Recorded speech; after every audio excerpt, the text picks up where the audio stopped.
नमस्ते बच्चों, आपके चैनल आनंद क्लासेस में आपका स्वागत है। बच्चों, आज की पाठशाला में हम कक्षा छठी विषय हिंदी विषय में बच्चों आज हमारा पाठ 3 उपहार। जैसे कि बच्चों आप नाम से ही समझ गए, उपहार मतलब गिफ्ट। बच्चों, आप लोगों को कहानियां सुनना बहुत पसंद है, क्योंकि सभी छोटे बच्चे, मेरे भी छोटे बच्चे हैं, रात में रोज सोते समय बोलेंगे मम्मी कहानी सुनाओ। तो मुझे पूरा विश्वास है आप लोगों को कहानी सुनना बहुत पसंद आता होगा। तो चलो बच्चों, आज मैं आपको एक कहानी सुनाती हूँ, ठीक है। कहानी शुरू करने से पहले हम यहाँ पे देख लेते हैं कि हमें करना क्या है। चित्र पहचान कर शब्द लिखो, ठीक है। ये किसका चित्र है बच्चों? घर। तो यहाँ पे आप लिखोगे घर। ये क्या है? नदी। तो यहाँ पे आप लिखेंगे नदी। ये फल है, तो यहाँ पे आपको लिखना है फल। और ये चित्र किसका है बच्चों? पहाड़। यहाँ पे आप लिखेंगे पहाड़। और ये क्या है? बोरा। तो यहाँ पे लिखोगे आप बोरा। ये क्या है? चाबी। तो यहाँ पे आप लिखो चाबी। ये क्या है? लोग बहुत सारे हैं, तो यहाँ पे लिखो लोग। ये दूध। यहाँ पे आप लिखोगे दूध। यहाँ पे लिखोगे बूढ़ा। और यहाँ पे लिखोगे मिठाई। ठीक है बच्चों? तो चलो बच्चों, अब हम कहानी शुरू करते हैं। आप लोगों को कहानियां बहुत पसंद है, मुझे पता है। तो चलो अब हम अपनी कहानी शुरू करते हैं। एक गांव में ऋत्विक नाम का लड़का रहता था। बच्चों, एक गांव था, उस गांव में ऋत्विक नाम का एक लड़का रहता था, एक बच्चा रहता था।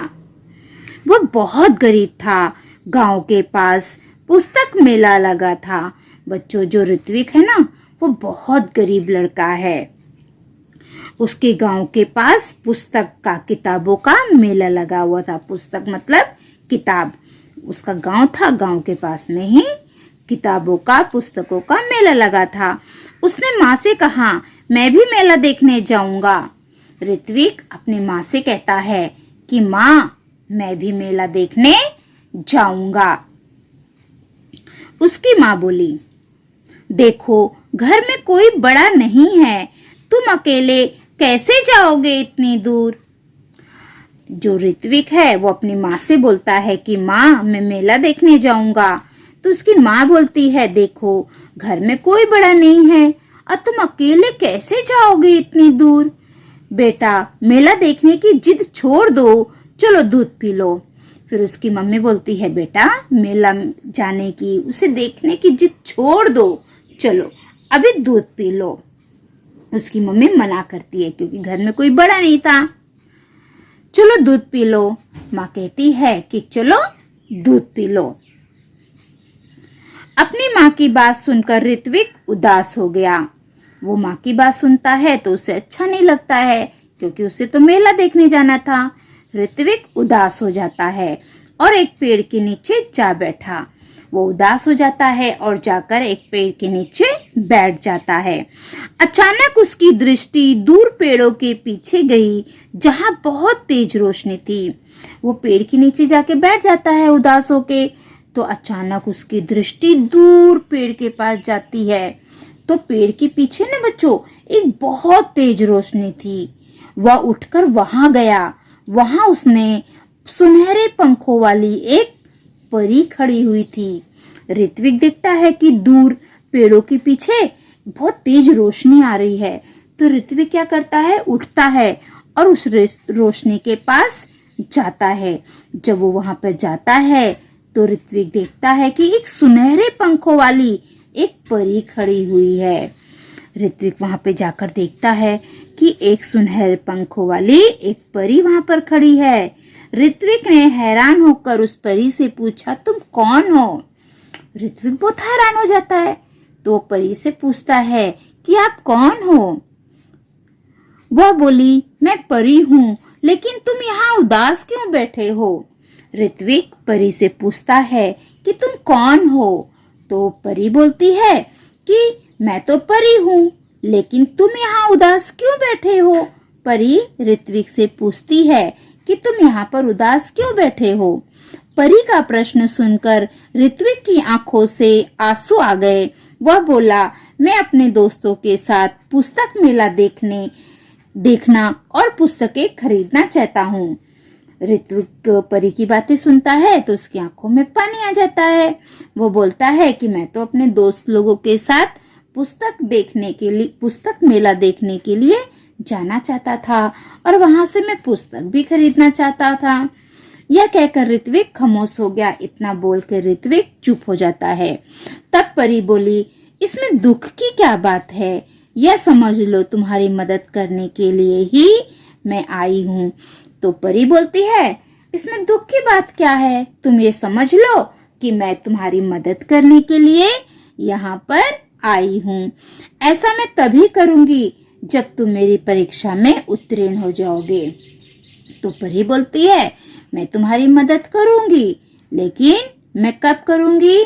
जब तुम मेरी परीक्षा में उत्तीर्ण हो जाओगे, पास हो जाओगे। कौन सी परीक्षा है? ऋत्विक ने पूछा। फिर ऋत्विक पूछता है कि ये कौन सी परीक्षा है?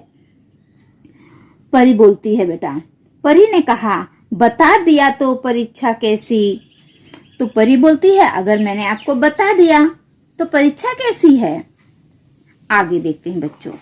ये देखो बच्चों, ऋत्विक एक पेड़ अपनी माँ से, उसकी माँ मेला में जाने के लिए मना कर देती है तो वो उदास होकर पेड़ के नीचे आके बैठ जाता है। तो उसको सामने के पेड़ के पीछे से एक रोशनी दिखाई देती है और इस रोशनी में कौन है? परी है ना। ये देखो, अब ऋत्विक और परी बातें कर रहे हैं। चलो हम आगे देखते हैं और क्या बात कर रहे हैं ऋत्विक और परी। ठीक है, ऐसा कहकर ऋत्विक वहां से चला गया। ठीक है बोलकर ऋत्विक वहां से चला जाता है। अभी वह कुछ दूर ही गया था कि उसे रास्ते में गिरी हुई एक पोटली मिली। ऋत्विक थोड़े दूर जाता है तो उसे रास्ते में गिरी हुई एक पोटली मिलती है। ऋत्विक को यह विश्वास हो गया कि लाल रंग की इस मखमली पोटली में कोई कीमती चीज होगी। ऋत्विक को एक लाल रंग की पोटली मिलती है तो पोटली देखते ही वो समझ जाता है कि इसमें कोई कीमती वस्तु है। उसने उसे खोलना चाहा, फिर सोचने लगा, जब यह मेरी नहीं है तो इसे खोलने का मुझे हक नहीं है। पहले ऋत्विक सोचता है कि मैं इसको खोल कर देखता हूँ, लेकिन बाद में उसको लगता है नहीं, ये मेरी नहीं है, इसलिए इस पोटली को खोलने का हक मुझे नहीं है। ऋत्विक ने पोटली नहीं खोली और फिर उसके बाद ऋत्विक पोटली को नहीं खोलता है। तभी किसी की आवाज उसके कानों में पड़ी। फिर थोड़ी सी देर में किसी की आवाज ऋत्विक के कानों में पड़ी, बेटा मेरी पोटली गिर गई है रास्ते में, क्या तुमने देखी है? एक व्यक्ति ऋत्विक से कहता है कि बेटा मेरी पोटली गिर गई है रास्ते में, क्या तुमने देखा है उसे? ऋत्विक उस व्यक्ति से पूछता है, किस रंग की थी? ऋत्विक उस व्यक्ति से पूछता है कि आपकी पोटली किस रंग की थी? लाल रंग की। जो व्यक्ति है वो बोलता है लाल रंग की। राहगीर ने बताया। जो राहगीर था, जो व्यक्ति था, वो बोलता है कि मेरी पोटली लाल रंग की थी। और कोई पहचान बताओ? ऋत्विक ने राहगीर से कहा। फिर ऋत्विक राहगीर से बोलता है कि और भी कोई पहचान बताओ। आपकी पोटली लाल रंग की थी, ठीक थी, इसके अलावा भी कोई पहचान बताओ। उस पर एक परी का सुनहरे रंग में चित्र बना है। फिर वो राहगीर क्या बोलता है? उस पर एक परी का सुनहरे रंग में चित्र बना है। राहगीर का जवाब था। फिर राहगीर क्या बोलता है कि उस पर एक सुनहरी परी का चित्र बना हुआ है। राहगीर बताता है किसको? ऋत्विक को। अब ऋत्विक क्या बोलता है? ऋत्विक ने अपनी थैली से जब वह पोटली निकाली तो उस पर छापा परी का चित्र चमकने लगा। जब ऋत्विक अपनी जेब में से वो पोटली निकालता है तो उस पर छापा हुआ परी का चित्र चमकने लगता है। ऋत्विक ने वह पोटली राहगीर को दे दी। फिर ऋत्विक क्या करता है? उस पोटली को राहगीर को दे देता है। सुबह उठकर वह वहीं पहुंचा जहां उसे परी मिली थी। और फिर जब सुबह होती है दूसरे दिन तो फिर वो वहीं पे जाता है जहां पर उसे परी मिली थी। देखा तो वहां कोई नहीं था। वह बैठ गया। फिर वो यहाँ वहां देखता है, उसे कोई दिखाई नहीं देता है। फिर वो वहीं पर बैठ जाता है। उसकी आंखों के सामने वही लाल रंग की पोटली दिखाई देने लगी और ऋतिक की आंखों के सामने वो जो लाल रंग की पोटली थी ना, जो उसने राहगीर को दे दिया था, वही दिखाई दे रही थी। तभी तेज प्रकाश फैला। उतने में ही तेज प्रकाश फैलता है। सामने परी खड़ी हुई थी। फिर उतने में एक तेज प्रकाश दिखाई देता है और सामने परी दिखाई देती है। परी के दोनों हाथ पीछे थे। परी ने पूछा, कैसे हो? परी अपना दोनों हाथ पीछे की हुई थी और परी पूछती है, किससे पूछती है? ऋत्विक से, कि तुम कैसे हो? ठीक हूँ, ऋत्विक ने जवाब दिया। परी पूछती है कि तुम कैसे हो? तो ऋत्विक बोलता है, मैं ठीक हूँ। तभी परी ने कहा, अपनी आंखें बंद करो, मैं तुम्हें इनाम दूंगी। फिर परी ऋत्विक से कहती है कि तुम अपनी आंखों को बंद करो, मैं तुम्हें इनाम देने वाली हूँ। किस बात का? ऋत्विक ने पूछा। ऋत्विक बोलता है, किस बात का इनाम? तुम उत्तीर्ण हो गए इसलिए, परी बोली। परी क्या बोलती है कि तुम पास हो गए। उत्तीर्ण होना, पास होना। तो परी बोलती है, तुम पास हो गए हो इसलिए। परी की बात ऋत्विक की समझ में नहीं आ रही थी। परी जो बोल रही थी वो ऋत्विक को कुछ भी समझ में नहीं आ रहा था। उसने आंखें बंद कर ली और वो अपनी आंखें बंद कर लेता है। परी ने उसके हाथों में एक मखमली थैली पकड़ा दी। फिर परी क्या करती है? उसके हाथों में एक मखमली थैली पकड़ा देती है। ऋत्विक ने देखा तो हैरान रह गया। ये तो वही पोटली थी जो उसने राहगीर को दी थी। परी क्या करती है? ऋत्विक के हाथ में एक पोटली दे देती है। ऋत्विक जब आंखें खोलकर पोटली को देखता है तो वो हैरान हो जाता है। ये तो वही पोटली थी जो ऋत्विक ने उस राहगीर को वापस दे दी थी। परी ने कहा, कल मैंने ही तुम्हारी ईमानदारी की परीक्षा ली थी। फिर परी क्या बोलती है कि कल मैंने तुम्हारी ईमानदारी की परीक्षा ली थी। वह राहगीर भी मैं ही था। और परी बताती है कि वो जो राहगीर था ना, वो मैं ही था, इसलिए मैं तुम्हें यह इनाम दे रही हूँ। परी उसे बताती है कि कल मैंने तुम्हारी परीक्षा ली थी। कल वो जो राहगीर था वो मैं ही थी, इसलिए आज मैं तुम्हें इनाम दे रही हूँ। परी ने ऋत्विक को समझाया, ईमानदार व्यक्ति के जीवन में किसी वस्तु की कमी नहीं होती। जाओ, अब तुम्हें मनचाही वस्तु मिलेगी। परी क्या बोलती है? परी ऋत्विक को समझाती है कि जो व्यक्ति ईमानदार होता है उसके जीवन में कभी भी किसी भी वस्तु की कमी नहीं होती है। जाओ, अब तुम्हें मनचाही वस्तु मिलेगी। परी कहती है कि तुम जाओ, अब तुमको तुम्हारी मनचाही वस्तु मिल जाएगी। जो व्यक्ति ईमानदार होता है उसे जीवन में कभी किसी भी चीज की कमी नहीं होती है। ऋत्विक के पास शब्द नहीं थे जिनसे वह परी को धन्यवाद देता। खुशी से उसकी आंखें भर आई। ऋत्विक के पास कोई शब्द नहीं था कि जिससे वो परी को धन्यवाद दे सके, धन्यवाद बोल सके। उसकी आंखें भर आई, खुशी से उसकी आंखें भर आई। लाल मखमली पोटली ऋत्विक ने अपनी माँ को दी। फिर ऋत्विक अपने घर आता है और वो लाल पोटली अपनी माँ को देता है। उसकी समझ में यह नहीं आया कि उसका बेटा उसे क्या दे रहा है। ऋत्विक की माँ को लगता है मेरा बेटा मुझे क्या दे रहा है, कुछ उसको समझ में नहीं आता है। जब माँ वह पोटली खोलने लगी तब पोटली कई गुना बड़ी हो गई। जब उसकी माँ वो पोटली खोलती है तो वो पोटली बहुत बड़ी हो जाती है।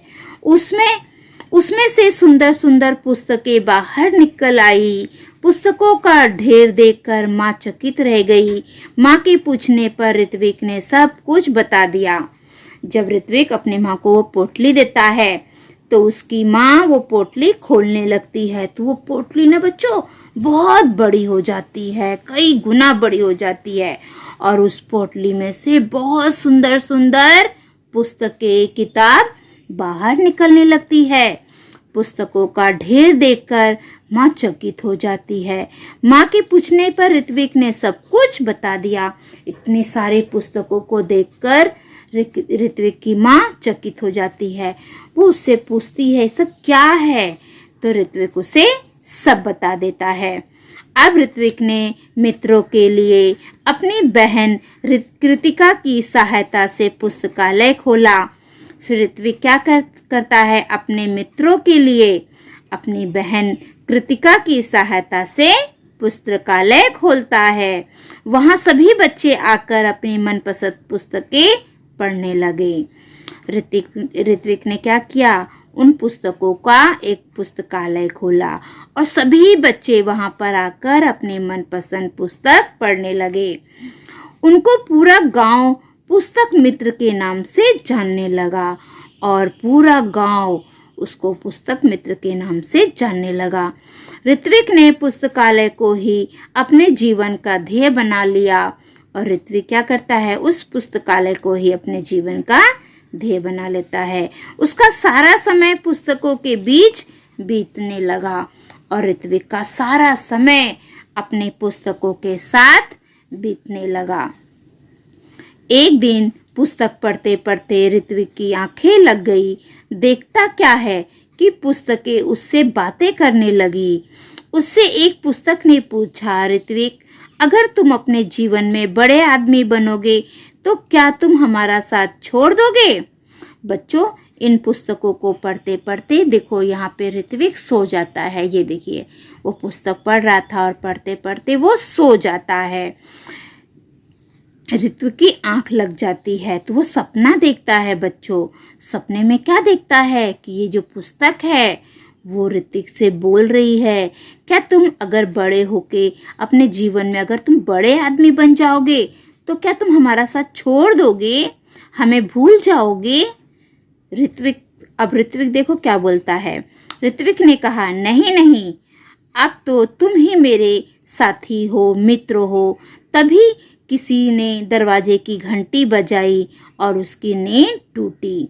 ऋत्विक को सपने में पुस्तक क्या बोलती है, अगर तुम बड़े आदमी बन जाओगे तो क्या तुम मुझे भूल जाओगे, हमारा साथ छोड़ दोगे? तो ऋत्विक क्या बोलता है, नहीं नहीं, अब तो तुम मेरे साथी हो, मेरे मित्र हो। तभी किसी ने दरवाजे की घंटी बजाई और उसकी नींद टूटी। उतने में ही कोई दरवाजे की घंटी बजा देता है तो ऋत्विक की नींद टूट जाती है। जागने पर देर तक सोचता रहा कि आगे चलकर वह बड़ा सा पुस्तक भंडार खोलेगा। और जब उसकी नींद टूट जाती है तो वो जग जाता है तो सोचता है कि आगे चलकर वो बहुत बड़ा पुस्तक भंडार खोलेगा जहाँ पे वो बहुत सारी पुस्तकें रखेगा, क्योंकि ऋत्विक को पुस्तक बहुत पसंद थी, है ना बच्चों। तो बच्चों, ये जो हमारी पाठशाला है, जो हमारा पाठ है, वो यहीं पे समाप्त हो रहा है। बच्चों, आपको इस पाठ से क्या सीख मिलती है? इस पाठ से हमें सीख मिलती है कि हमें ऋत्विक की तरह ईमानदार रहना चाहिए, हमेशा ईमानदारी रखनी चाहिए, बेईमानी नहीं करनी चाहिए। बच्चों, अगर हम ईमानदार होंगे तो हमें जीवन में कभी किसी चीज़ की कमी नहीं होगी। और ईमानदारी ये सबसे अच्छा गुण है जो आपको अपनी ज़िंदगी में सबसे आगे ले जाता है। तो चलो बच्चों, हम आगे देखते हैं।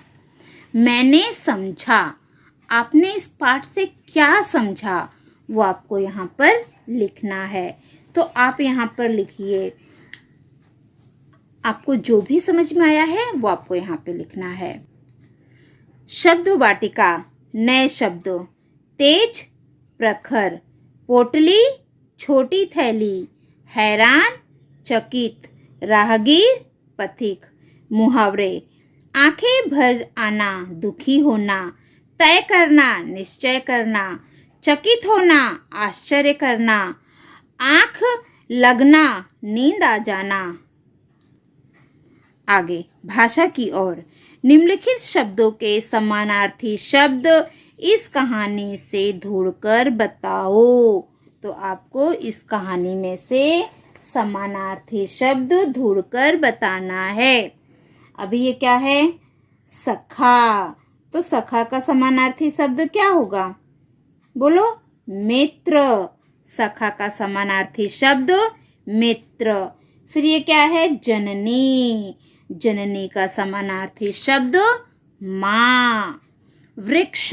वृक्ष का समानार्थी शब्द पेड़। नयन। नयन का समानार्थी शब्द आँख। और ये है भगनी, इसका समानार्थी शब्द बहन। चलो आगे देखते हैं बच्चों।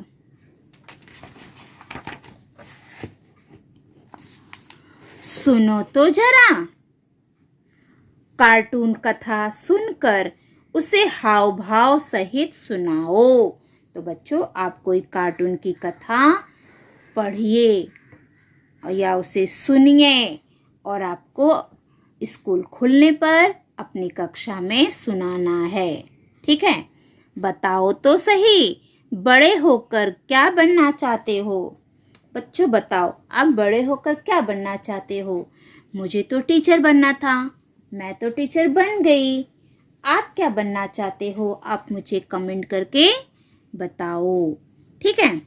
आगे वाचन जगत से महादेवी वर्मा का कोई रेखा चित्र पढ़कर उसके पात्रों के नाम लिखो। तो बच्चों आप कोई भी रेखा चित्र पढ़िए और उसके पात्रों के नाम लिखिए। आगे मेरी कलम से इस कहानी के किसी एक अनुच्छेद का अनुलेखन करो। बच्चों इस कहानी के कोई भी एक अनुच्छेद लो और उसको अनुलेखन करो। किसने किससे कहा? अभी आपको ये बताना है कि किसने किससे कहा। तुम यहाँ उदास क्यों बैठे हो? किसने किससे कहा था? परी ने ऋत्विक से कहा था। मेरी पोटली गिर गई है रास्ते में, ये किसने कहा था? राहगीर ने ऋत्विक से कहा था। और कोई पहचान बताओ, ऋत्विक ने राहगीर से कहा था। नहीं नहीं, अब तो तुम ही मेरे साथी हो, मित्र हो, ऋत्विक ने पुस्तकों से कहा था जब वो रात को सपना देखा था ना तब। ठीक है बच्चों, ये किसने किससे कहा है आगे मैं आपको लिख कर दे दूंगी, आप लोग लिख लीजिए देखकर। सदैव ध्यान में रखो, सच्चाई में ही सफलता निहित है। बच्चों हमें हमेशा ये बात याद रखना चाहिए कि सच्चाई, अगर हम सच्चाई से ईमानदारी से कोई काम करते हैं तो उसमें हमें सफलता जरूर मिलती है। जरा सोचो बताओ, यदि तुम्हें परी मिल जाए तो बच्चों आप मुझे सोचिए और बताइए, अगर आपको कभी परी मिल जाएगी तो आपको कैसा लगेगा? अभी मैं अपने अनुभव बताती हूँ मुझे कैसा लगेगा। ठीक है, यदि मुझे कभी परी मिल जाए तो मैं बहुत खुश होंगी। मैं परी से प्रार्थना करूंगी कि वह मुझे अपने साथ परीलोक ले चले। मैं देखना चाहती हूँ कि परीलोक कैसा होता है, परियां कैसी होती हैं, वहाँ के लोग क्या खाते हैं, क्या पीते हैं, वो स्कूल जाते हैं कि नहीं जाते हैं, उनकी टीचर होमवर्क देती है कि नहीं देती है। अभी जैसे मैं टीचर हूँ, मैं आपको होमवर्क देती हूँ तो मुझे देखना है परी लोग की टीचर भी क्या मेरी तरह पढ़ाती हैं और होमवर्क देती हैं। अभी आप क्या सोचते हो वो आप मुझे बताओ। ठीक है, अध्ययन कौशल, किसी परिचित अन्य कहानी लेखन के लिए मुद्दे तैयार करो। तो बच्चों ये आपको करना है बेटा। स्वयं अध्ययन, दिए गए चित्रों के आधार पर उचित और आकर्षक विज्ञापन तैयार करो। बच्चों यहाँ पे चित्र दिए गए हैं, इसके अनुसार तुम्हें विज्ञापन तैयार करना है। ठीक है, तो बच्चों ये आपको करना है। बच्चों इसके स्वाध्याय के कुछ प्रश्न हैं, किसने किससे कहा, ये सब मैं आपको दे रही हूँ। ठीक है, प्रश्न पहला, कोष्टक में से उचित शब्द चुनकर रिक्त स्थानों की पूर्ति करो। पहला, गांव के पास डैश मेला लगा था, तो डैश में आएगा पुस्तक। दूसरा, अचानक उसकी डैश दूर पेड़ों के पीछे गई। क्या गई? दृष्टि। तो दूसरे का उत्तर है दृष्टि। तीसरा, परी का प्रश्न सुनकर ऋत्विक की डैश में आंसू आ गए। तो इसका उत्तर है आंखों में आंसू आ गए। प्रश्न दूसरा, सही विधान के सामने सही का और गलत विधान के सामने गलत का चिन्ह लगाओ। पहला, ऋत्विक अपने पिता के साथ मेला देखने जाना चाहता था। गलत। दूसरा, परी ने ऋत्विक की परीक्षा ली। सही। तीसरा, ऋत्विक को रास्ते में एक लाल रंग की पोटली मिली। सही। चौथा, ऋत्विक ने पोटली खोलकर देखी। गलत। पांचवा, सब ऋत्विक को पुस्तक मित्र कहने लगे। सही। प्रश्न तीसरा, किसने किससे कहा? पहला, तुम यहाँ उदास क्यों बैठे हो? परी ने ऋत्विक से कहा। दूसरा, मेरी पोटली गिर गई है कहीं रास्ते में। राहगीर ने ऋत्विक से कहा। तीसरा, और कोई पहचान बताओ। ऋत्विक ने राहगीर से कहा। चौथा, नहीं नहीं, अब तो तुम ही मेरे साथी हो, मित्र हो। ऋत्विक ने पुस्तक से कहा। प्रश्न चौथा, निम्नलिखित प्रश्नों के उत्तर एक एक वाक्य में लिखो। प्रश्न पहला, ऋत्विक कहाँ जाना चाहता था? उत्तर, ऋत्विक अपने दोस्तों के साथ पुस्तक मेला जाना चाहता था। प्रश्न दूसरा, माँ ने क्या कहकर ऋत्विक को मेला देखने जाने से रोका? उत्तर, घर में कोई बड़ा नहीं है, तुम अकेले कैसे जाओगे इतनी दूर? प्रश्न तीसरा, पेड़ों के पीछे कौन खड़ा था? उत्तर, पेड़ों के पीछे सुनहरे पंखों वाली एक परी खड़ी थी। चौथा, परी ने ऋत्विक से क्या पूछा? उत्तर, तुम यहाँ उदास क्यों बैठे हो? प्रश्न पांचवा, निम्नलिखित प्रश्नों के उत्तर लिखो। प्रश्न पहला, परी ने ऋत्विक को क्या समझाया? उत्तर, परी ने ऋत्विक को समझाया कि इसमें दुख की कोई बात नहीं है, वह यह समझ ले कि उसकी मदद करने के लिए ही वह आई है। वह तभी करेगी जब वह उसकी परीक्षा में उत्तीर्ण हो जाएगा। प्रश्न दूसरा, रास्ते में मिली पोटली कैसी थी? उत्तर, रास्ते में मिली पोटली लाल रंग की थी।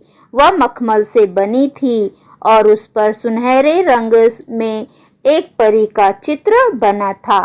प्रश्न तीसरा, परी ने ऋत्विक की परीक्षा किस प्रकार ली? परी ने राहगीर के रूप में ऋत्विक की परीक्षा ली। उसने रास्ते में लाल रंग की एक पोटली रख दी। ऋत्विक ने पोटली उठाई पर उसने खोलकर भी नहीं देखा। बाद में एक राहगीर के द्वारा उसकी पहचान बताने पर ऋत्विक ने वह पोटली उसे लौटा दी। ऋत्विक चाहता तो उस पोटली को स्वयं रख सकता था, पर उसने ऐसा नहीं किया। वह राहगीर कोई और नहीं, परी ही थी। बड़े होकर तुम क्या बनना चाहते हो? पहला, डॉक्टर, समाज की सेवा, लोगों के स्वास्थ्य की रक्षा। इंजीनियर, विकास कार्य। शिक्षक, एक अच्छे समाज के निर्माण में सहायक। राजनीतिक, देश के निर्माण व अच्छी शासन व्यवस्था में योगदान। किसी परिचित कहानी लेखन के लिए मुद्दे तैयार करो। तो बच्चों, मैं आपको मुद्दे तैयार करके दे रही हूँ, आप कहानी लिखो। छठी कक्षा का विद्यार्थी डैश डरा हुआ एक कहानी पढ़ी। एक हारे हुए राजा ने चींटी से शिक्षा और प्रेरणा ली, सेना इकट्ठी की, अपना राज्य फिर से प्राप्त कर लिया। विद्यार्थियों को प्रेरणा मिली, परिश्रम किया, परीक्षा की तैयारी की, अच्छे अंकों से उत्तीर्ण हुआ। सीख। बच्चों, ये मैंने मुद्दे दे दिया है, आप कहानी तैयार करिए और मुझे बताइए। भाषा की ओर, निम्नलिखित शब्दों के समानार्थी शब्द कहानी से जोड़ो। सखा, सखा का समानार्थी शब्द मित्र। वृक्ष, वृक्ष का पेड़। जननी, जननी का समानार्थी शब्द माँ। नयन, नयन का समानार्थी शब्द आँख। भगनी, समानार्थी शब्द बहन। सातवां, निम्नलिखित शब्दों के विरुद्धार्थी शब्द लिखो। जीवन, जीवन का विरुद्धार्थी मृत्यु। सुबह, शाम।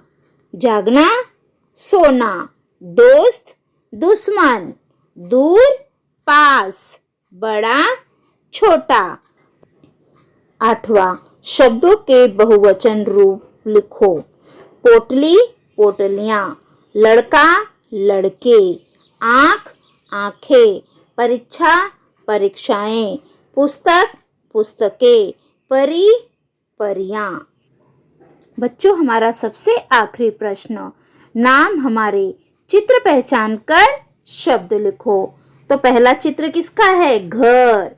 दूसरा नदी। तीसरा फल। चौथा पहाड़। पांचवा बोरा। छठा चाबियां। सातवां लोग। आठवां दूध। नौवां बूढ़ा और 10वां मिठाइयाँ। बच्चों, यहाँ पर हमारा पूरा पाठ समाप्त होता है। वीडियो पसंद आए तो लाइक करिए, सब्सक्राइब करिए। Thank you for watching.